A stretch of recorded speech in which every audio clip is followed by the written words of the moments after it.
Baik, Assalamualaikum warahmatullahi wabarakatuh.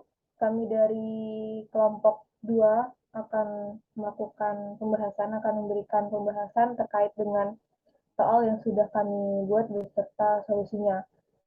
Adapun untuk kelompok 2, dari 3 kelompok ada saya Natasha Salsabila, ada M Suhendi, ada M Febri Andrian.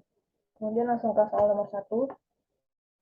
Jadi terdapat sebuah grup yang terdiri dari 18 server dan itu membawa trafik sebesar 10 erlang. Jika rata-rata durasi dari panggilan ada 7 menit, maka hitunglah yang A trafik per server, kemudian yang B jumlah panggilan yang dilewatkan dalam satu server, serta C jumlah panggilan yang dilewatkan dalam satu grup.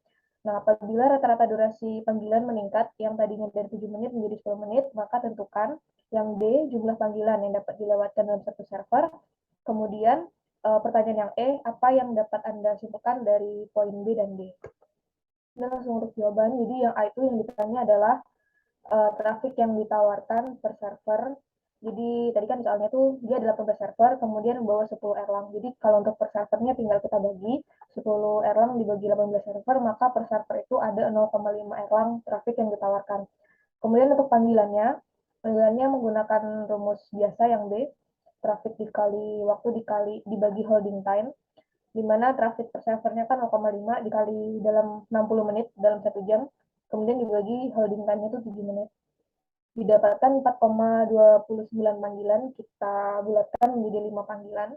Nah, maka untuk satu grup, itu poin C, kita kalikan dengan 18 server, itu kita dapat 90 panggilan. Kemudian apabila kita tingkatkan durasi panggilannya, atau holding time-nya yang tadinya 7 menit menjadi 10 menit, itu ternyata didapatkan 3 panggilan per server, yang poin D.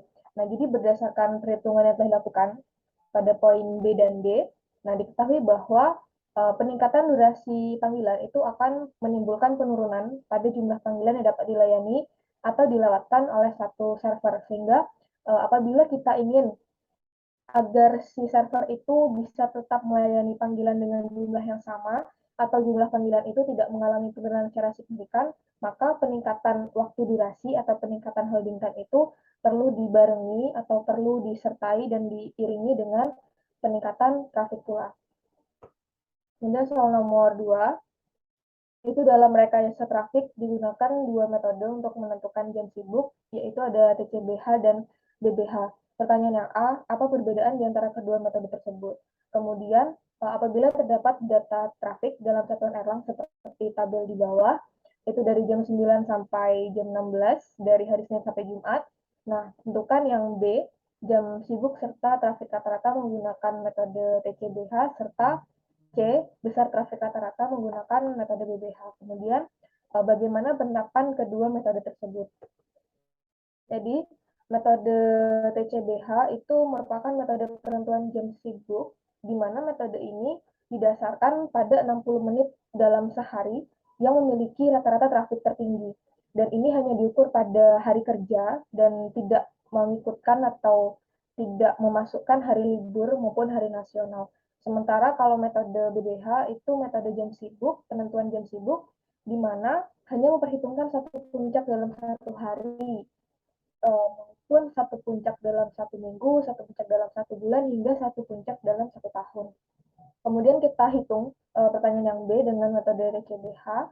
Itu kan kalau TCBH itu dia jam sibuk berdasarkan 60 menit dalam setiap harinya. Jadi dilihatnya per jam dalam setiap hari. Nah, kalau kita total, itu ternyata trafik tertinggi itu terjadi di pukul 12 siang. Nah, kita jumlah bahwa trafiknya itu sebesar 1.806 erlang. Kemudian kalau ingin mencari trafik rata-ratanya itu tinggal dibagi 5, karena harinya Senin sampai Jumat, maka kita dapatkan rata-rata trafiknya itu 361,2 erlang. Kemudian dengan data yang sama kita cari menggunakan metode BBH. Kalau metode BBH itu kan hanya memperhitungkan satu trafik tertinggi dalam 1 hari, 1 minggu, 1 bulan, atau 1 tahun. Tidak peduli di jam mana, jadi bebas jamnya bisa di jam berapapun, yang penting dia nilainya tertinggi. Misalnya seperti hari Senin, dia trafik tertinggi itu di pukul 12, tapi di hari Selasa dia trafik tertinggi itu di pukul 11. Beda dengan metode TCBH, dia hanya memperhitungkan di jamnya saja, di jam berapa, Kalau BBH itu dia tidak terpengaruh oleh jam.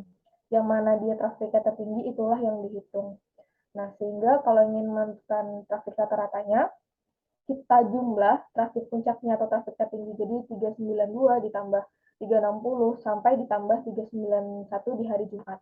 Kemudian kita bagi 5 karena Senin sampai Jumat menghasilkan 372,8 Erlang. Kemudian untuk poin D, jadi terkait penggunaan DCBH dan BBH ini juga berbeda karena nilai yang dihasilkan dari kedua metode tersebut itu berbeda, di mana nilai dengan metode BBH itu rata-rata trafiknya lebih tinggi daripada TCPH. Sehingga apabila kita ingin melakukan perekayasaan terhadap sistem trafik, maka metode yang dianjurkan itu adalah metode BBH. Karena dengan demikian sistem yang kita bangun itu bisa memiliki uh, penampung trafik atau bisa menampung trafik dengan jumlah yang cukup besar.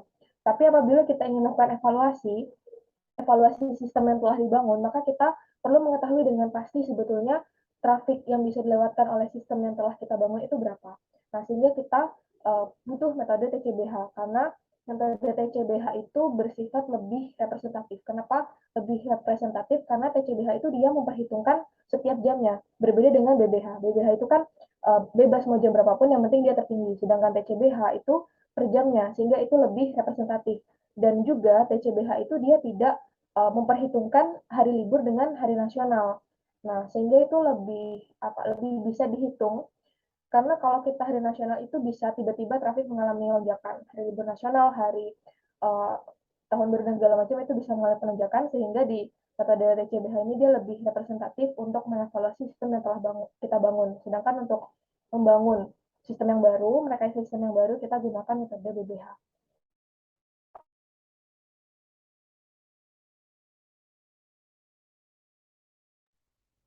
Berikutnya soal nomor 3, di sini ada soal terkait pemodelan sistem telekomunikasi. Jadi di sini ada persoalan dalam suatu sistem telekomunikasi diasumsikan memiliki 3 saluran output dan 300 saluran input. Kemudian dari sistem tersebut ditawarkan beberapa penerimaan panggilan dengan laju kedatangan sebesar 10 menit dan holding time rata-rata sebesar 10 menit.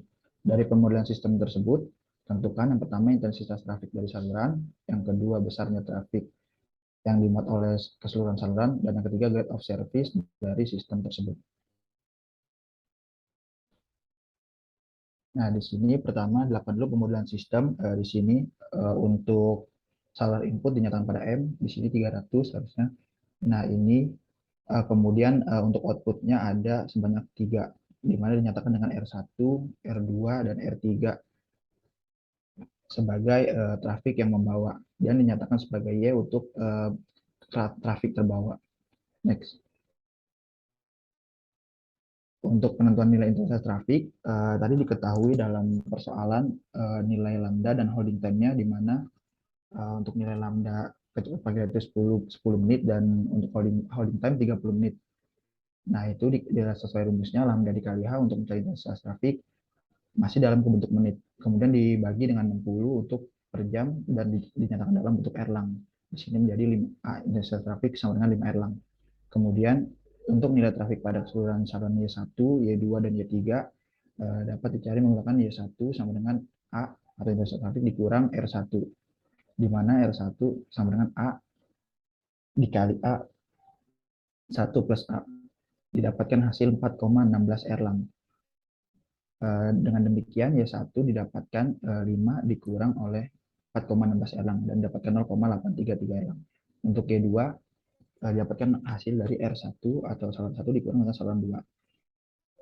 Didapatkan dari A dikali A kuadrat dibagi 2 faktorial dibagi 1 plus A kuadrat bagi 2 faktorial sama dengan 5. Nah, didapatkan hasil sama dengan 5 kali 25 per 2 dibagi 1 plus 5 plus 25 per 2. Didapatkan hasil 3,38 Erlang.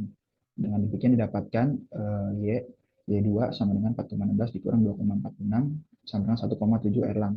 Kemudian untuk Y3 meningkat lagi menjadi N1 3 faktorial A dikali A pangkat 3 dibagi 3 faktorial dibagi 1 plus A kuadrat dibagi 2 faktorial tambah A pangkat 3 dibagi 3 faktorial. Didapatkan hasil 2,65 Erlang. Untuk Y3 didapatkan hasil 0,73 Erlang. Nah, di sini ditanyakan grade of service atau perbandingan antara trafik yang hilang dengan trafik yang ditawarkan ke jaringan. Dapat dinyatakan dengan rumus B dengan rumus R dibagi A, di mana A sebagai intensitas trafik dan R sebagai trafik yang hilang. Sama dengan untuk itu digunakan R3 trafik yang terakhir 0,73 Erlang dibagi 5 didapatkan 0,146 atau sekitar 14,6%.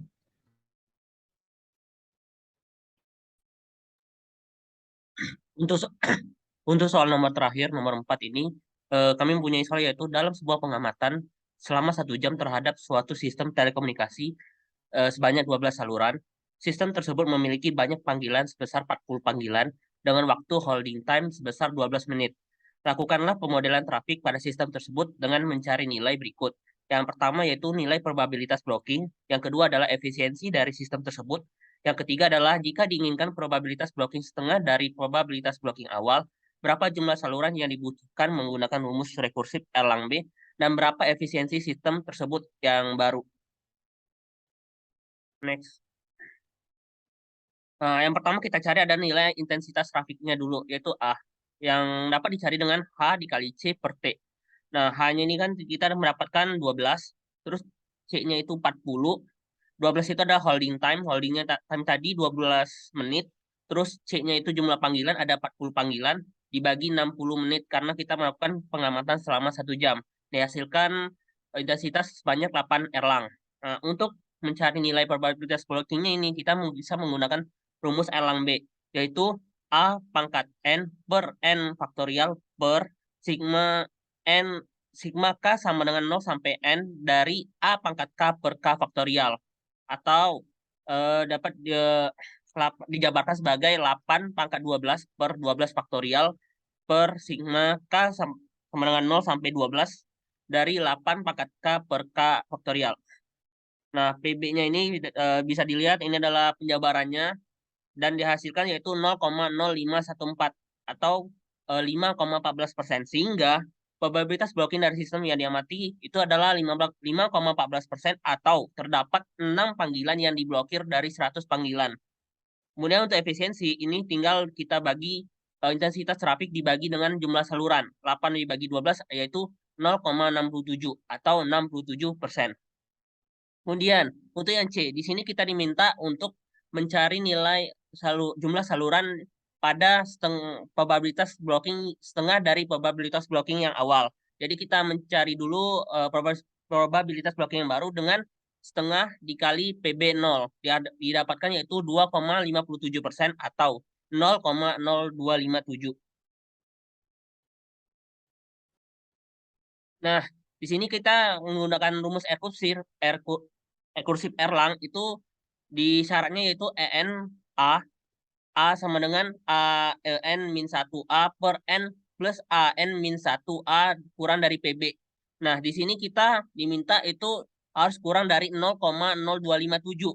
Sehingga kita cari satu persatu dari E1 sampai E14.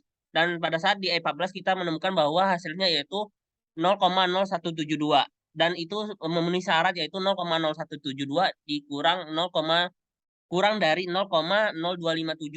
Tapi di sini sebenarnya karena kita sudah mengetahui nilai probabilitas blocking yang awal, seharusnya kita bisa langsung dari E12.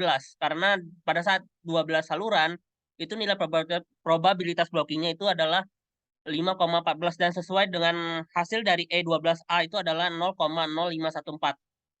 Nah, untuk efisiensi dari sistem terbaru ini, itu 8 dibagi 14 atau 0,57. Sehingga kita harus menambah 2 saluran dalam sistem kita untuk menjadi 14 saluran. Sehingga mempunyai probabilitas blocking setengah dari sistem semula. Tapi efisiensi dari sistem terbaru ini berkurang 10% menjadi 50%, 57%. Dapat disimpulkan bahwa sebenarnya pada saat kita melakukan pemodelan trafik, pada saat kita mempunyai probabilitas blocking yang tinggi dengan efisiensi yang sudah tinggi, cara yang baik untuk mengurangi probabilitas blocking tersebut adalah dengan menambah nilai dari intensitas trafik. Karena pada saat kita menambahkan saluran, akan ada harga yang dibayar yaitu pengurangan efisiensi. Mungkin cukup sekian dari yang dapat kami presentasikan. Kurang lebihnya kami mohon maaf. Wassalamualaikum warahmatullahi wabarakatuh.